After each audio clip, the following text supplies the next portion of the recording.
Christ-like love is the greatest need we have on this planet, in part because righteousness was always supposed to accompany it. So if love is to be our watchword, and it must be, then by the word of him who is love personified, we must forsake transgression and any hint of advocacy for it in others. Jesus clearly understood what many in our modern culture seem to forget, that there is a crucial difference between the commandment to forgive sin, which he had an infinite capacity to do, and the warning against condoning it, which he never, ever did even once. Friends, especially my young friends, take heart. Pure Christ-like love, flowing from true righteousness, can change the world. I had a delightful conversation with an Olympic champion recently. She is Noelle Pikus-Pace, winner of the silver medal in the skeleton race in the 2014 Olympics in Sochi, Russia. So skeleton is a crazy headfirst sport where an athlete runs and jumps headfirst onto their stomach on a tiny little cookie sheet. And we fly down the side of a mountain going 90 miles an hour. And we steer using our shoulders and our knees, applying pressure, just light pressure, to guide the sled the entire way down a mile-long course. So as a rookie, a lot of times you make the mistake of thinking that it's these massive changes that you need to take in order to get yourself down the track. But as an elite athlete, you start to realize that it's the subtle changes, and that something as simple as looking where you want to go will put you where you need to be. So where you look is where you go was a statement that I would tell myself for years leading up into that Olympic podium. Just look where you want to go and then make the subtle adjustments to get there. Where do you want to end up? Ultimately, we want to go home, to our glorious celestial home with our heavenly parents. And the Savior is the only way back to their presence. Our acceptance of his act of atonement is essential.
When I was in college, my father was given the contract to be the builder of the temple. My father's name was Sid Folger. He felt very strongly about this temple. That was so excited when it was coming, and he urged his friend, the architect, Keith Wilcox, to think about trying to make it look like a modern version of the Salt Lake Temple. And that's sort of what you see here. It really has been miraculous how the Lord has preserved this piece of ground. Through the Civil War, it was never clear-cut like so many places in Washington, and it has been preserved through time, and it has been, even before the church bought it, considered by its landowners a very sacred place. We knew that it had taken its place as a monument in Washington, D.C. when it first began on the traffic reports as the traffic is backed up to the Washington, D.C. temple, and now it is simply everyone's temple. So it's the traffic is now backed up to the temple, the temple. The temple is a wonderful symbol of equality. And we've seen it in these tours. We are all God's children, and we are all equal in the sight of God. And when you go into the temple, you take off your worldly clothes and you put on white. And then you're able to feel God's presence and His love for us. It's the light on the hill. And it is a monument of peace. We remind people that it is the house of the Lord. I think the temple really brings light to the whole area, and it is such a blessing for everybody in the Washington, D.C. area, and what the open house did to open eyes and to make friends was amazing. This is a temple that we have loved for so many years, but it thrills me to see it now just more beautiful than it's ever been. I feel like everything has been refined and elevated, and it is just so beautiful, and it is a place fit for the Lord.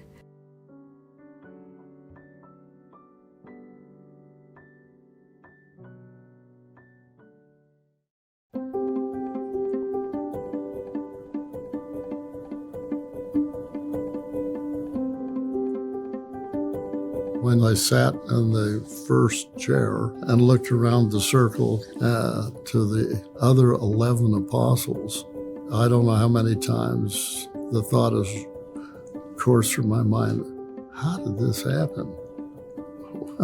What are you doing here?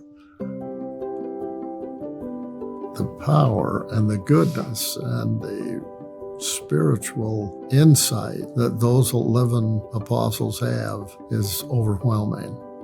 And when we are in council, I can say to you, the church is secure and always will be secure. And how do we do that?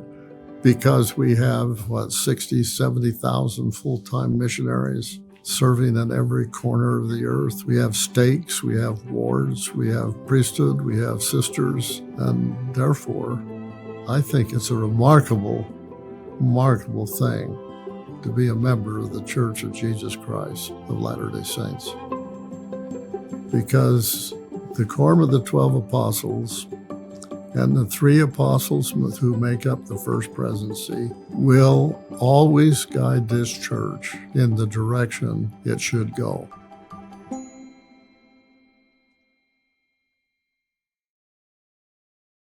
Her diaries are not simply a Latter-day Saint source, but an American source, a source of American women's history.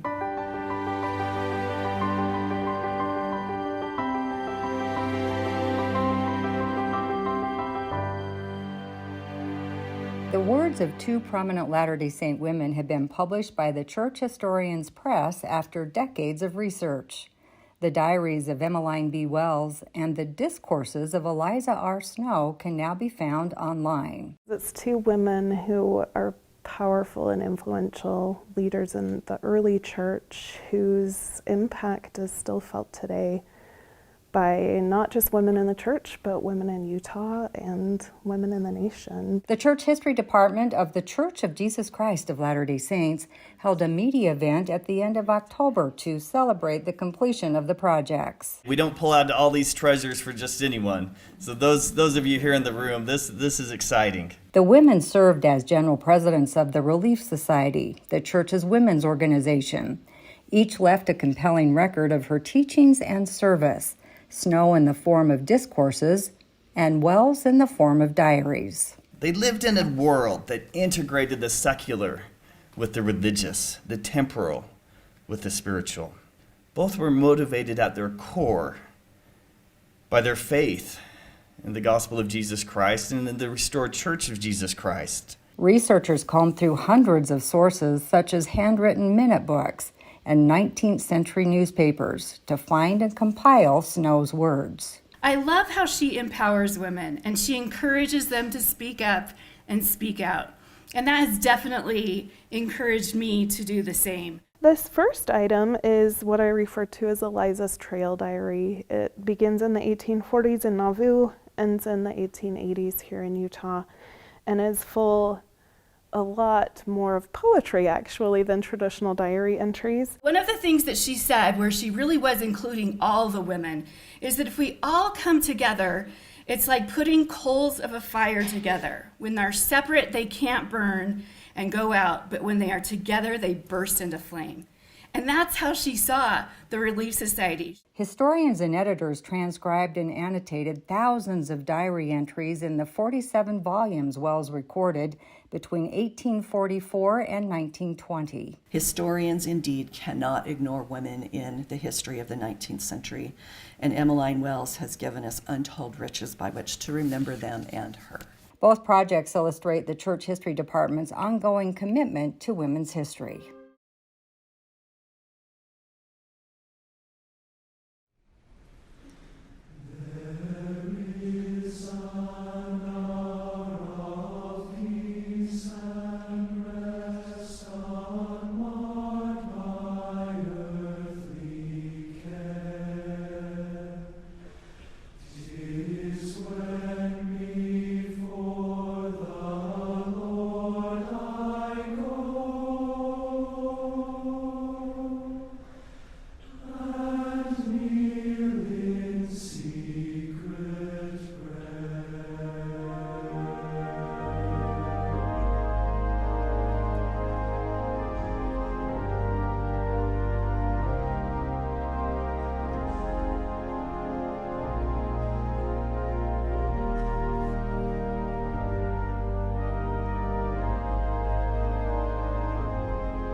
I like to say that women are a vital voice in the leadership councils of the church.